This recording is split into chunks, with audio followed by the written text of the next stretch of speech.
first of all, I just want to welcome you and thank you so, so much. This has been such a production getting to this due to technical difficulties. Yes. But thank you so much for taking time. I am so excited. You're my very first business interview, and you know that this is a huge passion of mine. So, so thank you, thank you. But to You're start off, welcome. I know you only have an hour, so I'm just going to jump into it. Okay. To start off, I would like you to introduce yourself. Sure. However you feel is all encompassing. Like I'd like you to introduce yourself. Okay. So I'm Rachel Abbott, and I'm the owner and director of the Yoga Loft of Bethlehem. And a very brief background of how I got here. I grew up in Baltimore, and I came to the Lehigh Valley for college, met my now husband in college, and we stuck around the area. And once I started working in the corporate world, I got more and more into yoga for just my own mental health and physical wellness. And I started taking classes at the Yoga Loft, and I did my teacher training there and started teaching there. And then I was working with the previous owner as a marketing consultant on the side when she told me very shortly after I started working with her that she was looking to retire from this business. And was I interested? And here I am, And 7 I years remember when later. you told me. Yep. I Yeah. remember that too. I was like, so. Is there anything else introduction wise that you'd like to plug in before I move on to the question? I'm also a mom. That's a really huge part of my life. I have two little girls that are 4 and 7. And so, that balance of being a mom to young kids and a business owner, which I know you're very familiar with, that's a big part of things too. And I'm sure that will come up in the That's discussion. going to come up. Yeah. Yeah. Yeah. Well, thank you. Thank you for sharing all of that. So I'd actually like to take a minute, if you don't mind, to for the two of us to offer a little context of the two of us, right? Yeah. Because so I previously, well, I technically still own it, but previously had a big salon studio with a yoga studio. Rachel was one of the teachers that was there with me. And so we've known each other for a long time. Like, when was that? I was trying to think back. Like, when It you was, first, I think it was about 10 years ago because I think so too. I started teaching for you very soon after I got my teaching certification, which was Yeah, 10 years last spring. yeah. So, Mhm. Rachel and I just feel like we always just kind of clicked, hit it off, and you taught for me for a while, and Mhm. then and then what I really would love to talk about too, which we'll circle back to, is when you came in and told me about how you were going to be leaving the first time, right? Mhm. So I'd love to circle around to that because it's one of my favorite stories. When I think of you, that's something that always comes to mind, is how brave you were Mhm. in that moment and how nervous you were to tell me and what my reaction was, you know? Yeah. Yeah. Yeah. So we're gonna circle back. That's gonna be the next question. But really, you taught for me, you left for a while, which we'll talk about. What you came back, and then I dissolved out and downsized that larger studio into a smaller salon space. And that's Mhm. kind of when everyone went their different ways, except for, the one girl that I kept with me as a stylist. And then and it was around that time that shortly thereafter, that the opportunity came up for you for the yoga loft, which was Mhm. excellent timing. It made me feel a lot less guilty. Let's put it that way. And then Yeah, when everyone had opportunities, I was like, oh, thank God, because I felt so horrible. Yeah. It was a very hard decision. And then you and I did your hair for years. Hmm. And then you and I just really became friends, and we discussed a lot of business things once you became the owner of the Yoga Loft. And then through COVID, we really connected on a business standpoint because of just navigating all of that. And I feel like we were a Hmm. support system for each other during all of the Yeah. shutdown and all of that. And then I continued to do your hair after COVID, but then I kind of stepped away from the shop. The last year or two, and then you and I have just remained very close. And now I actually do a little work for you, so it's kind of funny I know. how We that came works full around. circle. Kind of kind of seasonal, but still it's still fun. And Hmm. yeah, so I want to so is that pretty much like the Yeah. context of yeah. Yeah. So we've stayed good friends, and we discuss a lot of business stuff, which is why I chose you to be my very first business guest because I just love your story, and I think that you and I just have like a really good rapport when it comes to like talking business and stuff like that. So I figured it would be, and we have a lot of parallels. Like Yeah, that's what I was you're gonna kind say. of like you're kind of like what I was 10 years ago, you know, Yeah. in a Well, and lot of also I think like the values and mhm. standards that we hold ourselves to as business owners, I think are very similar. They're And I very think that's similar. why we can talk about business stuff because we are kind of on the same level with a lot of that. Yes, we have a lot Hmm. of very similar values. Yes, for sure. So, but I would really love to start. And when I say you were 10 years ago, when I was 10 years ago, I'm not saying like on a business, I mean, as a person, like your Hmm. kids are the ages that mine were like 10 years ago. Like you're kind of like in your life, like with your Yeah. family and like building your business and stuff like that. You're kind of where I was Hmm. then, like, which you're probably like 10 years younger than me. So that makes sense. So, Yeah. but but anyway, so I really want to talk about when you came to me. I'll never forget it. I was in the dispensary in the color room with the laundry, and you came up to me and you're like, Erin, I need to talk to you about something. And you were so nervous. And Hmm. can you can you Yeah. tell us Tell the about that? story. Yeah, Yeah. can you tell that story? Yeah. That's one of my So favorites ever. I was working, my husband and I both had corporate jobs, and I didn't love it. I didn't love the corporate world, but it made money and it was all I could find at the time. I was in my early 20s, so I didn't have like a super clear direction for my life yet. And I remember clearly the day my husband and I decided to do what we did. We got 10 vacation days in that corporate job, right? So these like 10 precious vacation days a year. And we decided to use four of them to travel to Turks and Caicos one year in like February, like escape winter, have a nice couple days, and then get back to the grind. And we chose Turks and Caicos specifically because I did so much research and everyone said like it's the best beach in the world. The weather is always phenomenal. Like it's a guaranteed golden time. And then it rained the entire time we were there. Like the entire time. We did not get a single hour on the beach. It was just pouring. And everyone the whole time was like, wow, this never happens. And we were so frustrated because those were 4 out of our 10 precious vacation days, and we had spent a lot of like money also to get there. And so we started having more and more conversations after that trip about what we wanted our lives to look like and how it wasn't what we were living.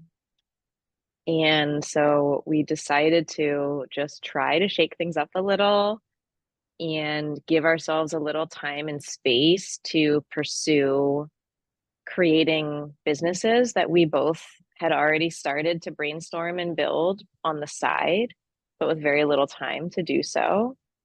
So we decided that a few months after that trip, we were going to both quit our corporate jobs, buy one-way tickets to Bali, Indonesia, and see what happened. So that's what we did. So we Mm-hmm. saved up as much as we could. And then at the end of that summer, we quit. We got on a plane with a suitcase each. We flew to Bali, which we had never been there before. But I knew they had a lot of like yoga and wellness, and just the general day-to-day lifestyle looked very appealing to us. And we ended up spending about a year away, the majority of time in Bali, and then we spent a few months in Kenya, which, as you know, is where Franco, my husband, is from. And it was life-changing. It was totally life-changing. So we did build our businesses. So I was building up like a coaching marketing business to help women entrepreneurs get their businesses off the ground. I also did a lot of like wellness trainings, holistic wellness coaching trainings while I was out there.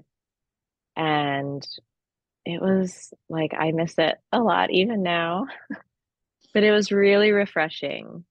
And then we ran out of money as expected. So we came back home and we really had no idea like where we wanted to plant our feet when we got back. Um, but shortly after I got back, the previous owner of the yoga loft reached out to me and she said, I see what you're doing with marketing. Can you help me out? I'm really trying to grow the yoga loft community. And I was like, sure, because I had no idea what I was doing. Yeah. So I started working with her and we came back to the Lehigh Valley to Bethlehem, just while we were figuring things out. And then, like I said, about a month into working with her, she was like, so I think I'm you'd be done. great at this. I'm Yeah. kind of done. Do you have any interest? And Franco and I had well, I was going to say a big talk, but it really was. I remember it so clearly. I went home and I was like, so this is what she just asked me. And he looked at me and he was like, yeah, you got to do this. Yes, absolutely. Like, we'll make it work. So that's I love it. that's how it happened. Yep. I love it. I remember when you came into me and you're like, so I'm gonna be quitting temporarily, possibly to go to Bali. And you were so scared to tell me. And I was just like, oh, I am so proud of you. I, oh my goodness, there was so much to me. Like, first of all, I admired your courage in doing that, in just like Mhm. taking this gigantic leap of faith. And I was probably at that point, how long have you had the yoga loft now? Like maybe 5 years, 4 or 5 years? It'll be 7 in Probably January. 7. Oh my gosh. See, Yeah. I like, I still think that my brain does not compute like the COVID It's years. Like because we lost a couple years in there. like, Yeah. yeah, my brain just Hmm. doesn't compute them into anything. So, Yeah. but I was probably, so I was roughly like at the time where, you are maybe where you were when COVID hit in my business. Cause I was probably like 3, 4 years into the salon when Hmm. you came to me about Bali.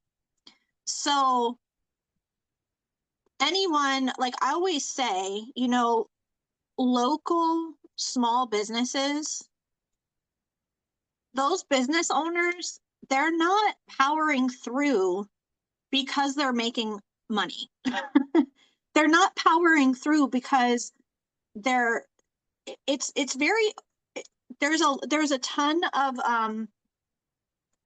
of pros and cons, right? There's tons of benefits, but they're not powering through because of the financial gain at that point, especially like within the first like 5 to like 7 years. You're just not, like, Hmm. an average local small business owner is not, they're operating strictly out of purpose and passion Yep. and sharing that with the community, which is why I wanted to even do this, the interviewing and like having small business owners share their stories, because it's kind of like a misconception, right? Yeah.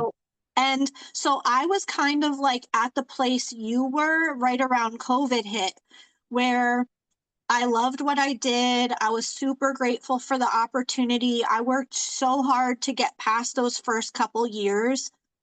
Hmm. And, but I was already getting like, I was really burnt out. Like, I was working, 60 to 80 hours behind the chair with clients a week and then running the business solo.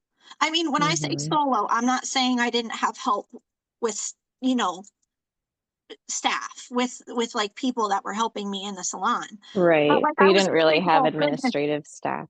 No, I didn't. And I and one of the things that I love so much about your story, and I do want to speak of, is well, I don't want to speak of it. I'd like you to speak of it. Is how supportive Franco is for you, because Mm. um when you don't have that support, and then you're trying to do things on your own, and then you're trying to do things on your own everywhere, the burnout rate is just excessive in small Yeah. businesses. So when you said about going to Bali, I wanted to just, I think I might have even said to you, can I sneak into your luggage, like, can you just take me with Yeah. you? Because I mean, what an opportunity. And like, Yeah. you had made reference, and I hope this is okay to say, but like, that you thought I was going to think like you're like losing it. Like, you thought I was going to be Yeah. like, Rachel, what are you doing? And I like was so proud of you.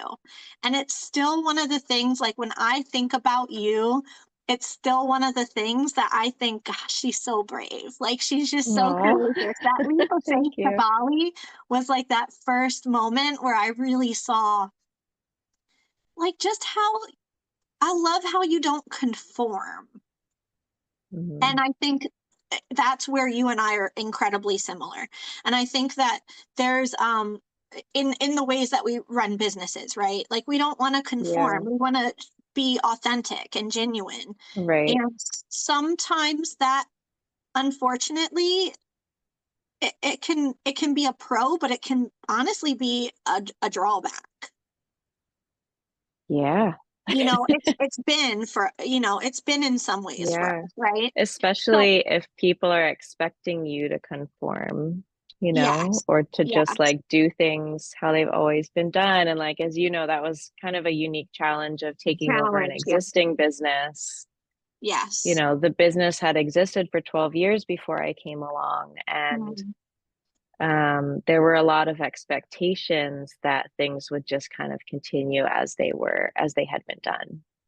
yes. Um, but yeah, like that's just not how I operate. That would be Hmm. very inauthentic for me. And I had to bring my own like vision and dreams and goals into it and like do things my way so that it's Hmm. authentic to me and what I'm trying to build. So yeah, it's a good bad thing. It is, yeah. It Yeah. can be like a blessing and a curse, because Hmm. I remember, like, when I went for my business loans, as you can imagine, being downtown Bethlehem, I'm walking into a bank, like a single, like, solo owner, wanting upwards of $300,000 for a business loan with no experience at all, except for Yeah. in the salon. And the bank was like, first of all, you're wanting to open a business, a salon, no less, where there's a million salons. Like, we had major salons around us. And they were like, how are you going to make that successful? Because there's so many. And I was like, yeah, but I remember saying the only thing I could get out of my mouth at that moment to defend my position was because I'm not them. Like, I'm going to do it my way. And they were Mm-hmm. like, okay, you know? And but because of that, it really can set, it can feel kind of like you're on in a gerbil wheel. Like, you have your vision and all of that, but like you said, when you took over, it takes a while to get like people Mm-hmm. on board and for people to understand that you're just being authentic to who you are. You're not trying to be combative, you're not trying to be like shake things up. You just, if you're going to put the time and energy into a small business that it requires and sacrifice what you sacrifice in your own life and your Mm-hmm. family, like you want it to be from an authentic place, Yeah. right? Yeah. And I So, feel yeah. like as a small business, like the only way you're going to truly be successful in the long run is if you are authentically you and like laser focused on your goals and what you're trying to do and Mhm. your mission. I see a lot of people, especially like very new entrepreneurs, get really distracted by what other people are doing. You know, they'll Yeah. be like, Yes. oh, dang, like I had this idea for like a workshop I did at my studio, and then I saw the studio the next town over stole it, right? Stole it and like did the same workshop Right, right. Yeah. and promoted it in the same way. And I was guilty of this too in the beginning. I was like, you get all upset and in your head and you're like, but this is my idea, whatever. Yeah. But like, it honestly doesn't matter what Hmm. anybody else does. Like your competition can do whatever they want to try to do, but they're not you. And they Right, can't bring what you can bring. So I found that if like I just tune everything out now in right. my old wise years, right? No, but isn't that true in anything in life? If you focus on what everyone else is doing, you're essentially you're diffusing out your own, like you're diluting down your own energy and your own, Hmm. basically your energy, right? And your time because you're so focused on like what someone else is doing. And I think that's where I think that's one of our similarities is that um you know I'm I've never been, and you're not a competitive person. I'm not a competitive person. So what everyone else is doing, like, I'm not saying I don't care. I'm not saying like I don't care about them. I'm saying I don't care. Hmm. Like it's irrelevant to me Yeah. because like that's not really worth plugging in my energy and my time into because what I try to compete with every single day, regardless of what I'm doing, is like who I was yesterday. Like Right. and I think you're so similar to that. And that's where you and I feel like can have like really great conversations about business and just life and being a mom and all of it. So, Hmm. but, so I would like to know, like, what was one of the biggest takeaways, one of your biggest lessons from your time in Bali?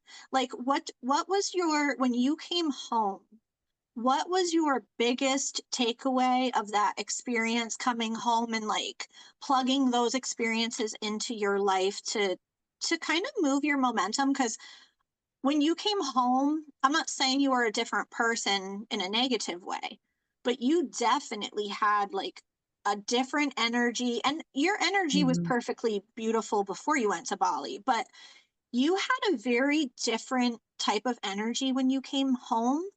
And I'm really curious as to where that specifically came from your trip and your experience.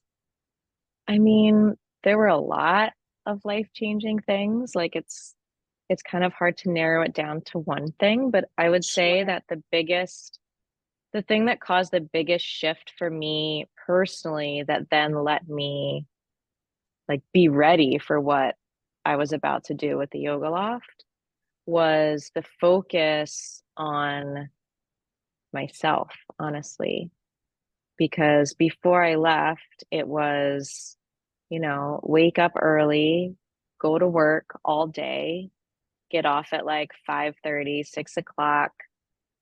Sometimes I would like rush across town to take a yoga class, but more often than not, like that didn't happen. So I would just like get home, maybe do a quick workout, eat dinner, go to bed, repeat.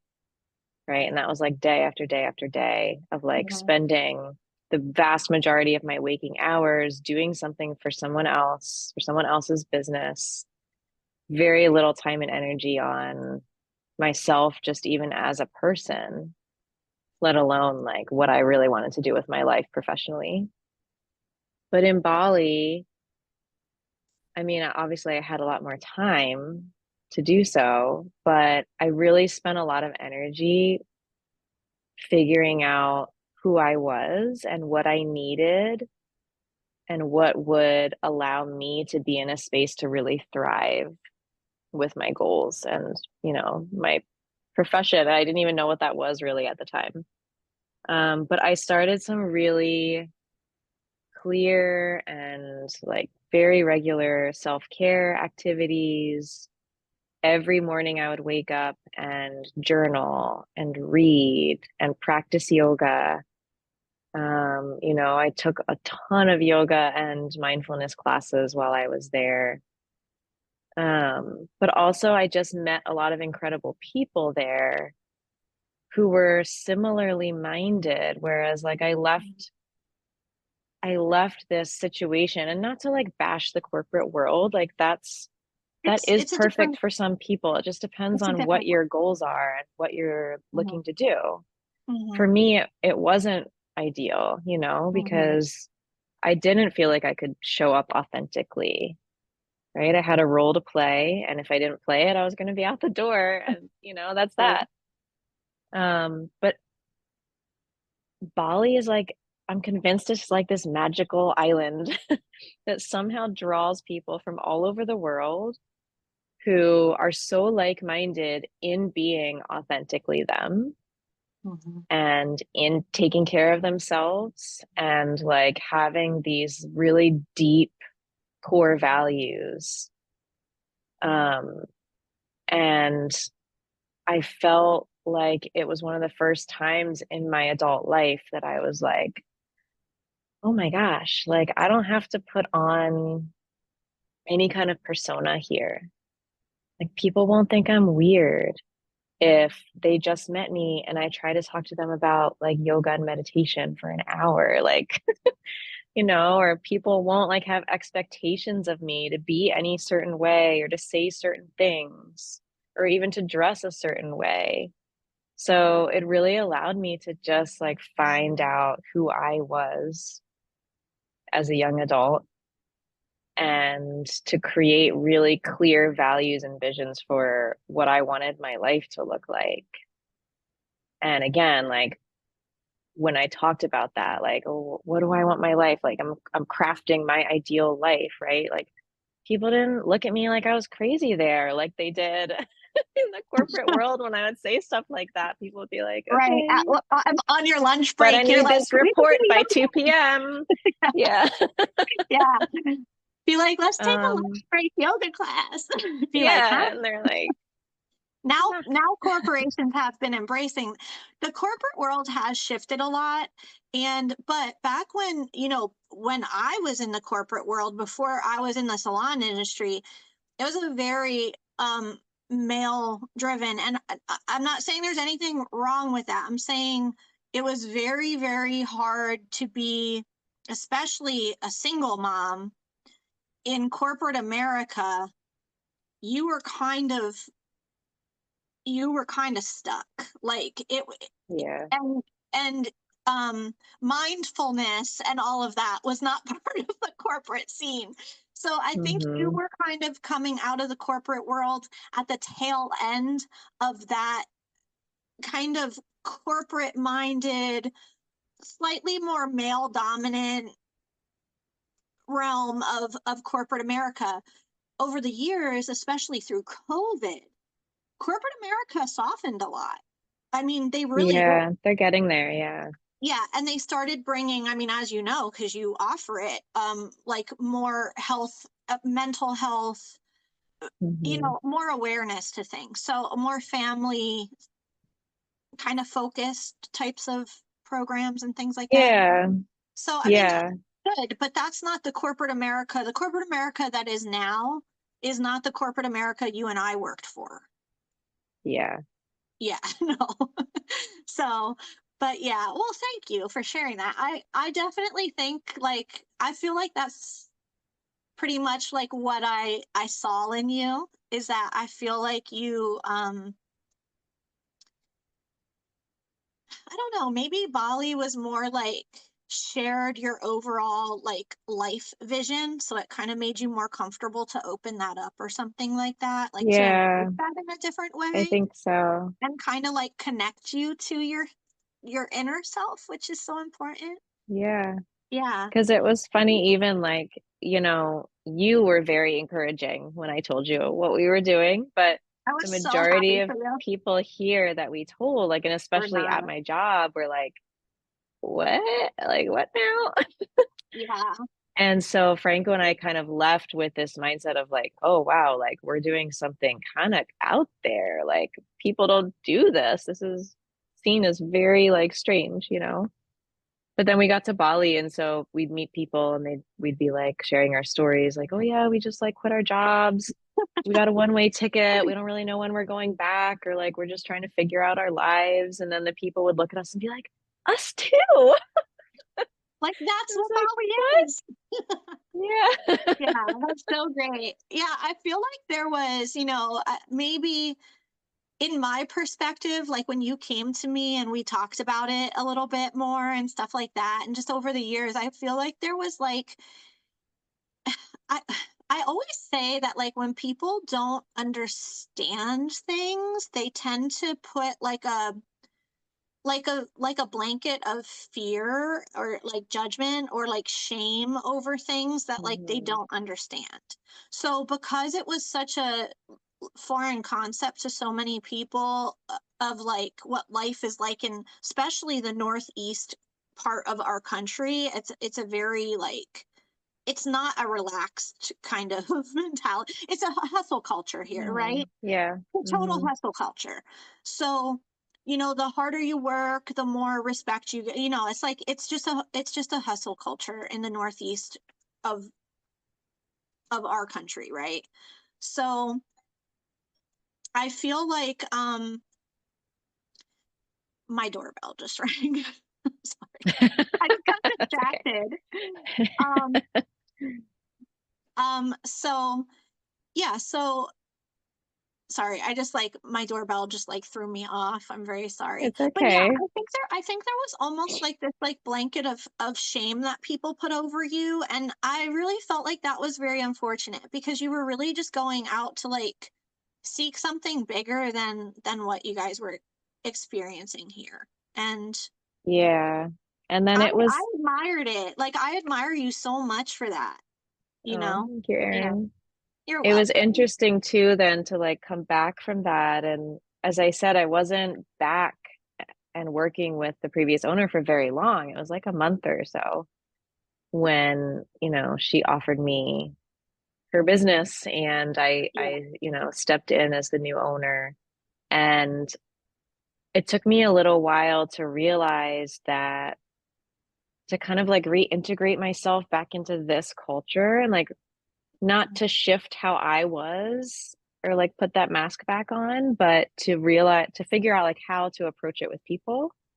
Mhm. So even like when she announced that I would be stepping in as owner and director and that she was stepping down, I think there was a little bit of like hesitation amongst the Yoga Loft team that she had built because they were like, this girl, like, she was just frolicking in Bali for a year. Like, what does Yeah. she know about running a yoga business? Yeah. And so it was like I had to adjust again to be like, oh right, like I'm back in this culture. everybody didn't just have these like eye-opening experiences that I did and like this shift that I did. So I need to figure out how to like bring that energy in a way that people will acknowledge and respect and, be able to kind of flow with. So it made for like an interesting transition back into the US too. And I've heard a lot of people talk about that, like if they spend extensive time away from their whatever culture they're used to and then they return to it, it's kind of like reverse culture shock where you have to shift again, even though it's where Right. you've always lived and worked. So, Right. yeah. Yes. Rachel, I hate to ask you this. Whoever's at my door is now knocking on my door. Can I go see who it is real quick? Yeah, that's Okay. fine. I'm gonna pause this recording real quick. Okay. I think I can pause it. Okay, I'll be right back, okay? Okay. Oh my gosh, I'm so sorry. That was so funny. I'm so That's sorry. okay. Excuse me. Okay. So, Intermission. intermission. So, yeah, so I that's actually a perfect segue because my next thing that I was hoping to, get your thoughts on and hear a little bit of your story. Sorry, I just literally ran up and down. So I was like, Catch your breath. ran like into my kitchen, ran up the steps. I was like, um, so you know, your situation was a unique one, right? Because the yoga loft was already established, as you had mentioned before. You said it was for 12 Hmm. years, I think you said, Yeah. before you had taken it over. And you're coming off of frolicking around Bali. Right. Now I know the answers to all of these questions because this is where you and I really, really, really started talking about like business and, you know, um, employee dynamics and everything. But what what would you like to share about that transition? Because whatever you'd like to share, um, Yeah. that may help other people in that situation because a lot of small businesses, sometimes you are taking over existing businesses or maybe you reopen it in your business name, but you have the existing staff, something like that. Hmm. So, which, like, initially you think, oh, that's great, but it comes with its own set of transitional challenges, right? Yeah. So I would like to kind of get into, I also do at some point, if you want to maybe integrate in, because I know you are limited on time. So I just want to be mindful of the time. But I would like to talk about like that transition, whatever you want to share. And then also, I would like to talk about this. I always feel like one of my favorite things about your story is your relationship with Franco and Yeah. how incredibly supportive he has been. And so maybe if you could just kind of speak to the transition and maybe I know Franco was a huge support in that transition. So maybe if we could just kind of Yeah. roll that all into one, I guess. Sure. Thanks. Yeah. So I won't sugarcoat it. Oh, listen, I'm just I won't I didn't sugarcoat want it, I but I didn't will want to make say like you say anything uncomfortable. So, but yeah. if someone is listening to this, like please don't stop listening now because I'm gonna share like the raw, honest truth of it, but then I'm gonna Which is share like the good stuff, too. yeah, Um, which is the but yeah, point. Like the first like year and a half really was really rough. I like I said, I think a big part of it was I had been a student here and I taught here for, and I'm saying here because I'm at the yoga loft now, yeah. but for about a year I had taught after graduating from the teacher training, which I also did here. But I guess the majority of the team, the teachers and staff, didn't know me that well yet when I left. And they didn't really have a whole lot of context about the time that I was away and what I was doing. And then I was hired as a marketing consultant, but again, my interactions were pretty fresh. Like I was doing that for a month, maybe 6 weeks, when she asked me about ownership. So a lot of people here didn't know me very well. They didn't know my background. They didn't really know like my core values as a person. And the previous owner was very beloved here, rightfully so. Um, so I wouldn't say I was exactly welcomed with open arms as the new owner, to say the least. Mhm. I think there was a lot of fear Mhm. that I was going to ruin what had been created here. I think there was a lot of fear that like I was maybe not going to take into consideration like the opinions of people who were here already and what they really valued about the place and loved about the place. And I get that, like anytime in any business, small or big, when there's an ownership transfer, like that fear is going to be natural, right? Like, Mhm. am I going to keep my job? Are things going to completely change? Like, I love this space. Like, what are they going to do to it?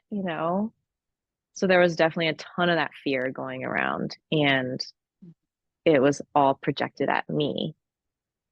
And this was new to me. Like I had owned a business before, but it was an online business and I didn't have any team members. It was just me.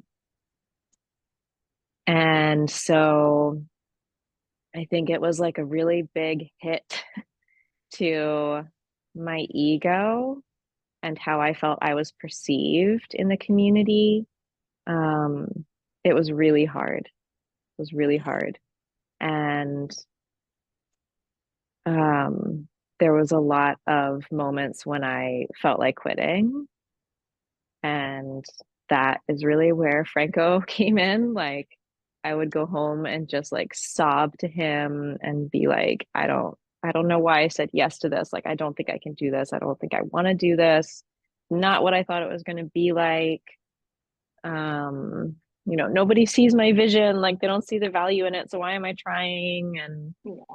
he would just consistently remind me of why I said yes in the first place, of what I should be focusing on, right? Which is that vision and the values that I really strongly believed in, that I thought could really transform not only this space, but yoga in the greater Lehigh Valley community and how it was perceived and how it was accessible.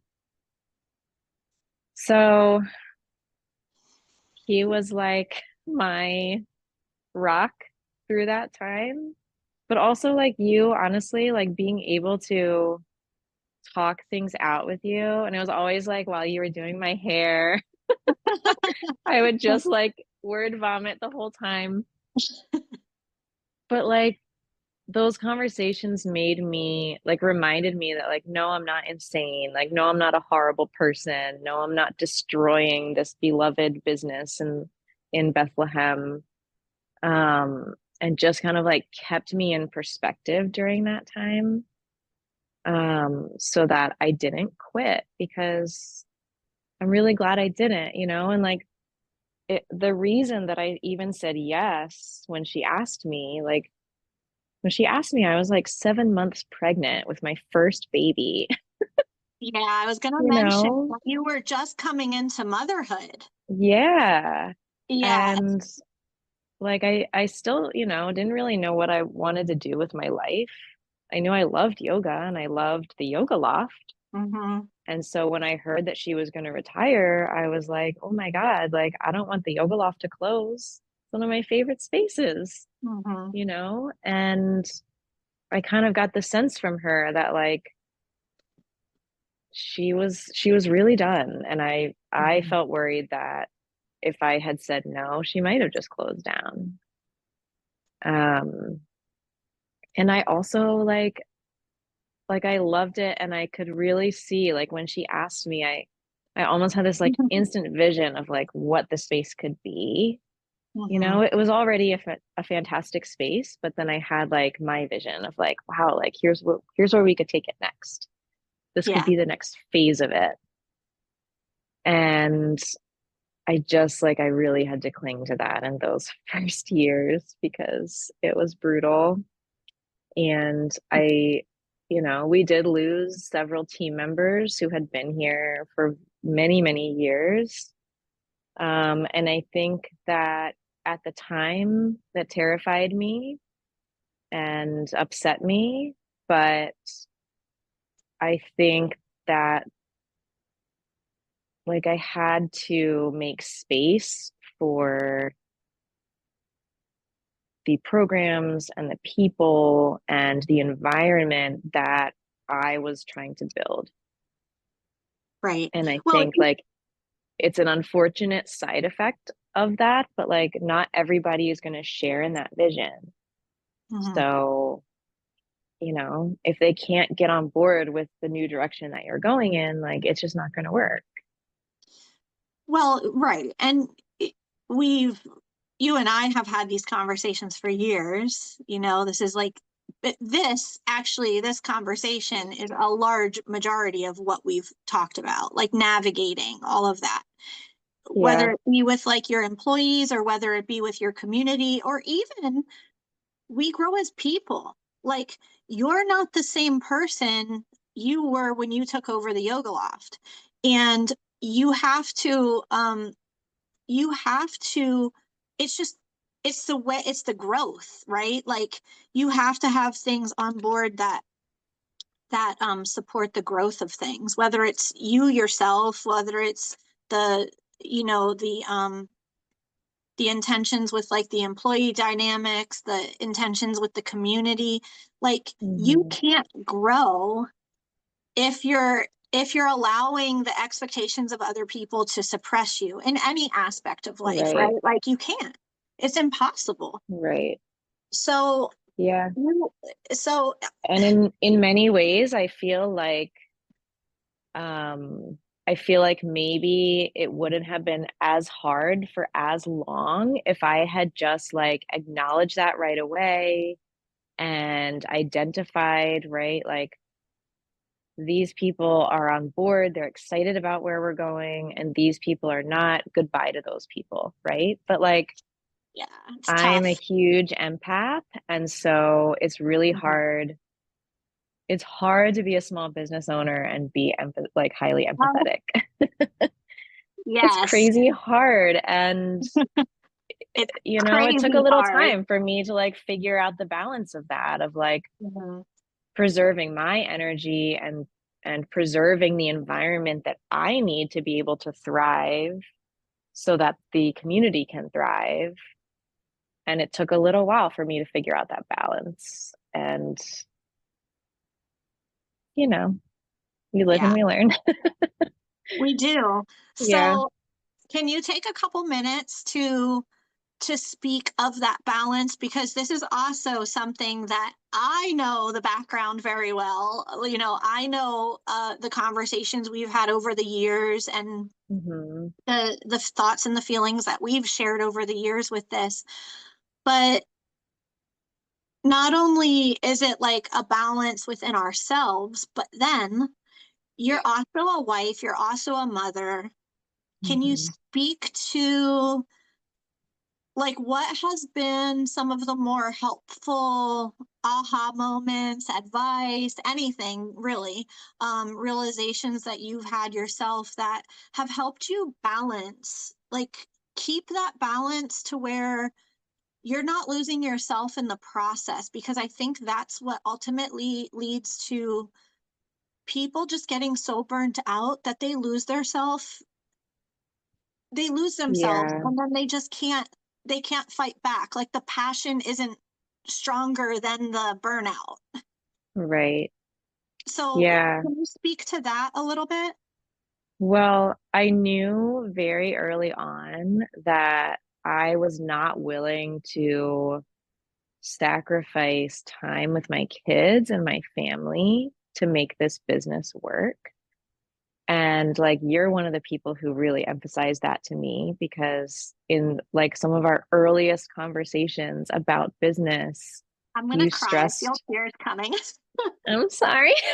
It's okay. I feel them coming, so just It's excuse me as that okay. happens. No, It's you're good. Go okay. ahead. You're good. Um, but yeah, like you just stressed to me over and over again. You were like, Rachel, like don't lose yourself in your business and don't let it take over to the extent where you look back and like you missed that time when your kids were little and like, and I really took that to heart. And so, like I said, I was 7 months pregnant when she asked me to take over. And my answer to her was, yes, but, can we wait a year? Because I didn't want to be a brand new mom and a brand new business owner Mhm. and like not have that time with my baby when she was first born. And luckily she said yes, right? She was okay with like a longer transition. But then even when I did step in, I really early on set very clear boundaries for myself. And there was actually a TED talk.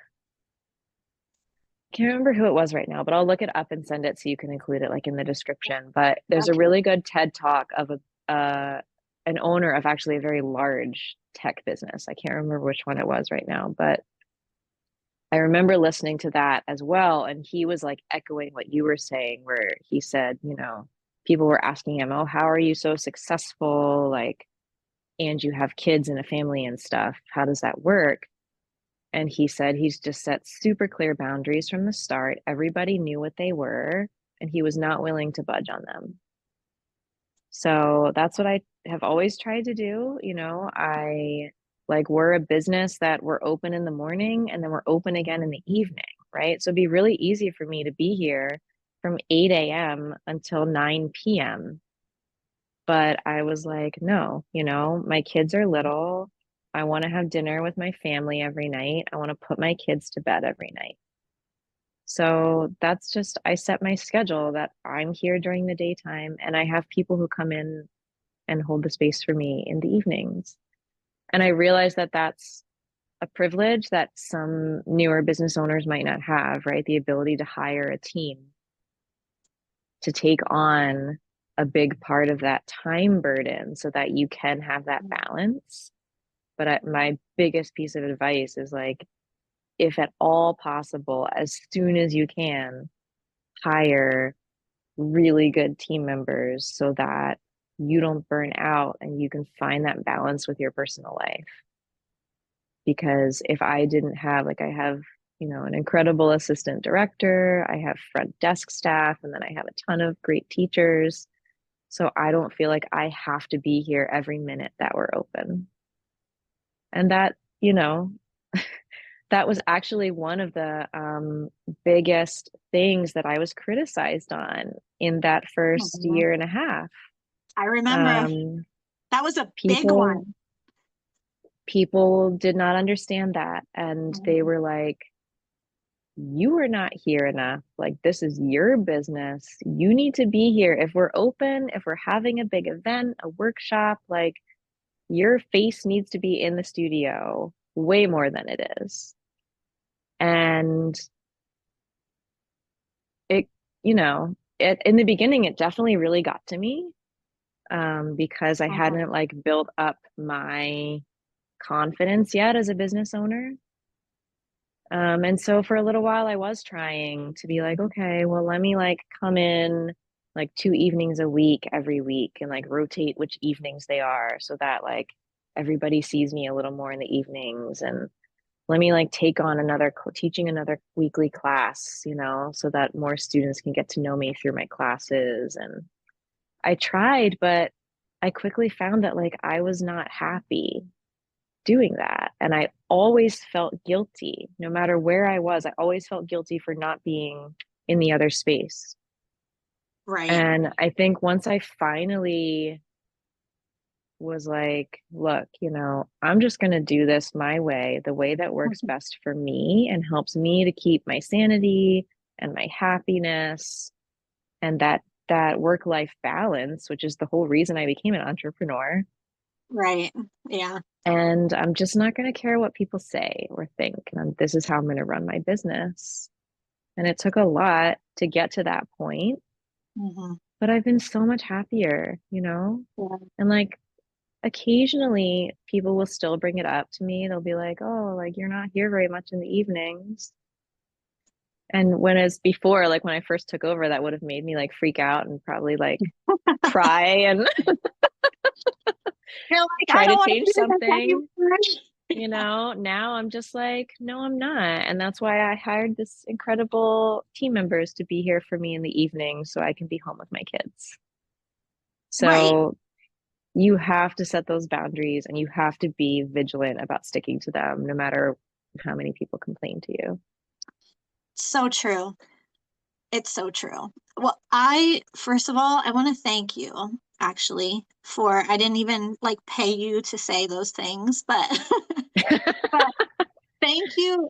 No, in all seriousness though, like, thank you for saying that. And I'm grateful that I am really grateful that the things that I've shared with you over the years have helped you create a better structure for yourself, a better like balance and better lifestyle. Mm, It's it's really like the whole point of me wanting to do this. And I know that the interviews and sharing of stories and business ownership and being a mom and all of that, this is something that I know you and I have talked about. Like I've shared with you for a couple years that this was something I wanted to do, where I wanted to like interview mhm, people and just like share stories. Because since I've taken a step back from the salon, one of the things that I miss the most are these conversations, like the connection with people and like kind of like bouncing, life off of each other and ideas and things like that. Because it's something I always really loved. And but the thing is like I'm on the flip side of like where you're all at, right? Like I was in the salon industry for 20 years. I had the business for active for 15 years. And I just sent my youngest, my baby, off to college. So his whole entire life pretty much was me as a business owner, and where I was also a full-time service provider in a salon industry, which mm, I did work till 9, 10, 11, sometimes midnight, like with clients. So over the years, I've often told you, like, I'm like, Rachel, listen to me because I don't want this for you. Like, I don't want you, and like, I have two young sisters with young families. One does do her own business, one does work full time, but like, I tell them, and you, and anyone that I really come across in this situation, whether you own your business or you're just like you're working for someone else, not to discredit that, but specifically mhm, running your own business and being a mom, like it is so easy to get sucked into that where you're literally like giving everything you have away all day long. yeah. And I remember telling you, I think it was during COVID actually, because I remember I was in my living room talking to you. So it was Mhm. probably during COVID, but do you remember the conversation when I told you, I was like, Rachel, please don't come home and give your family what's left of you. Yeah. Because I felt like I did that. Like I can, I feel like I'm at a point where the only thing I can really do now is like share my story and share my experiences with like women like you, because to help you navigate so you basically don't make the same mistakes I did. Like I kind of learned things too late. I didn't Mhm. I didn't really have like that person bringing things into perspective for me. And so I appreciate that you've allowed me to be like that person in your life where I can offer you my perspective and it actually does help you shift some of the things that you're doing so you have a better balance and so you're overall just happier because Hmm. those are the years that you're never going to get back, you Yeah. know? And I just really want I know that it can be done with a lot of discipline and a lot of boundaries. But I Hmm. learned it personally, I learned it too late. And now I'm kind of just in this space where like it's important to me, it's a passion of mine, honestly, to share experiences with other people so they can kind of learn through my experience of like how important it is to put those things in place, you know? Yeah. Yeah. So I'm I really really grateful that appreciate, you had those conversations with me because I really do think it transformed how I looked at things and made me feel like it was okay to structure my schedule and everything in the way that worked best for me. yeah. Yeah. Well, I really appreciate that. I really do. It means a lot to me that that that Yeah. that it's impacted you. Let's put it that way. And Hmm. I still have like so many questions for you, but I know you got to go. But I do want to just tell you that I am so proud of you because Oh, thank I you. I feel honored actually because I feel like I watched like your entire story unfold, from that trip to Bali to Yeah. coming back and and also navigating through COVID, which hit our businesses very hard because we were shut Yeah. down. And the comeback and the morale issues behind COVID, just everything, just like the Mhm. the very it was a very how do I say, like very sensitive time in the country, just with everything going on. Yeah. So it was a lot to navigate in service-based industries because we were shut down, but also because we dealt with a lot of the climate of it all, shall we say.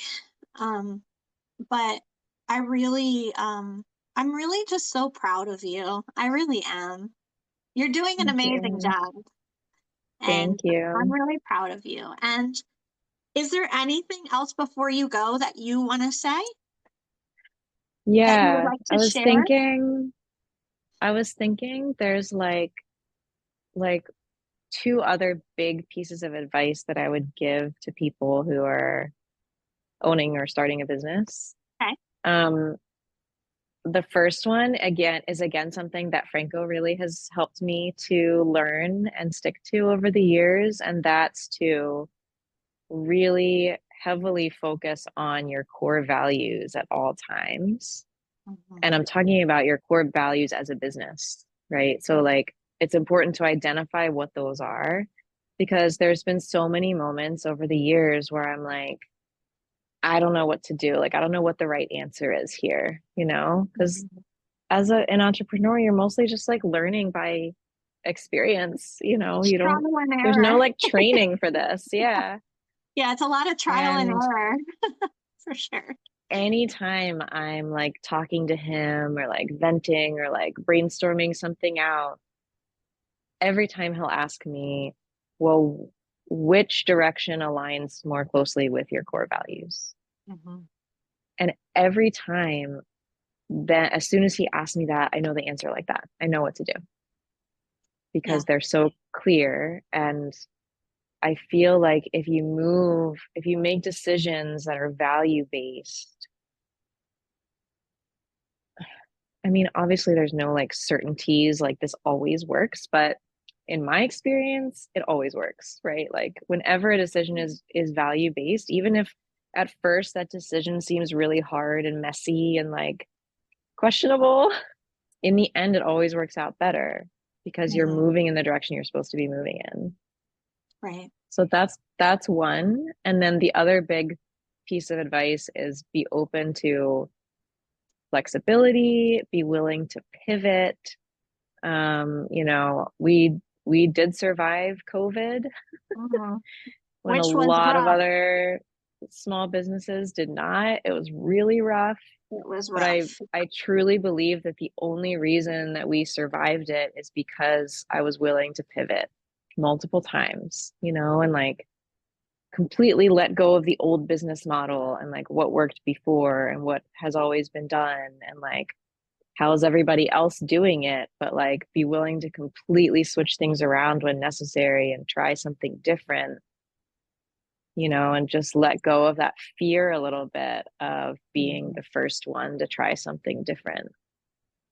Because in reality, I feel like when you are willing to do that and you just kind of boldly take those steps, then you become a leader Right. and other people are like, oh, they did it and it worked. Like, this is where we're going now, folks. Sure. Yeah. Um, so yeah, those are like the two other big pieces of advice that I would want to share Yeah. with other Excellent. people trying to do this crazy thing.